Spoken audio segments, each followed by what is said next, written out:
అమ్మా ఈ ప్రాణం ఖరీదు 16 కోట్లు. అవును, మీరు విన్నది కరెక్టే, అక్షరాల 16 కోట్లు. చిట్టి తల్లి పునర్వికాస్ శ్రీని బతికించుకుందాం. కర్నూలు జిల్లా వెల్దుర్తి మండలానికి చెందిన సురేష్ పుష్పవతి దంపతులకు పుట్టిన ఈ చిన్నారి పేరు పునర్వికాస్ శ్రీ.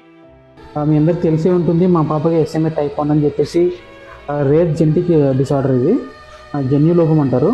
పట్టుమని 10 నెలలు కూడా లేని ఈ చిన్నారి SMA టైప్ 1 అనే భయంకరమైన వ్యాధితో పోరాడుతోంది. లోకం తెలియని ఆ పసికందు కనీసం తల నిలపలేదు, పక్కకు దొరలేదు. హాయిగా ఊపిరి పీల్చుకోవాలన్నా ఆ చిన్నారి కండరాలు సహకరించవు. ఆహారం తీసుకునే శక్తి కూడా లేక ఆ కళ్ళలోనే తన వేదనను తల్లిదండ్రులకు చెప్పుకుంటోంది. ఈ వ్యాధికి విరుగుడు జోల్గెన్స్మా అనే ఇంజెక్షన్.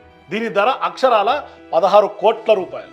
ఈ ఇంజెక్షన్ను పాపకు 2 ఏళ్లు నిండక ముందే వేయించాలి. అంటే మన చేతుల్లో ఉన్న సమయం చాలా తక్కువ. బార్బర్ షాప్ నడుపుకుంటూ జీవిస్తున్న ఆ పేద తల్లిదండ్రులకు 16 కోట్లు అనేది కలలో కూడా ఊహించలేనటువంటి అంకె.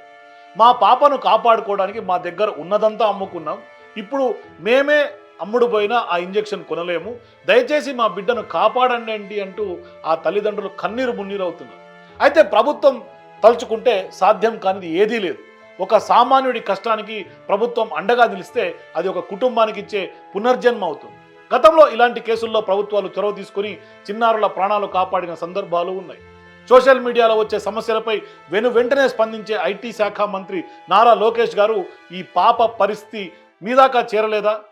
నిన్న ఒక వైఎస్ఆర్సీపీ కార్యకర్త భాస్కర్ అతని తండ్రికి యాక్సిడెంట్ అయిందని ఆదుకోవాలని ట్వీట్ చేస్తే వెంటనే స్పందించి మీ టీం ఫాలో చేస్తారని మీరే చెప్పారు. అయితే పునర్వికాకు అనారోగ్యానికి సంబంధించి ఆ పేరెంట్స్ ఇప్పటికే మీ లోకల్ నాయకులను కూడా కలిశారు, కానీ ఇంతవరకు అతిగతి లేదు.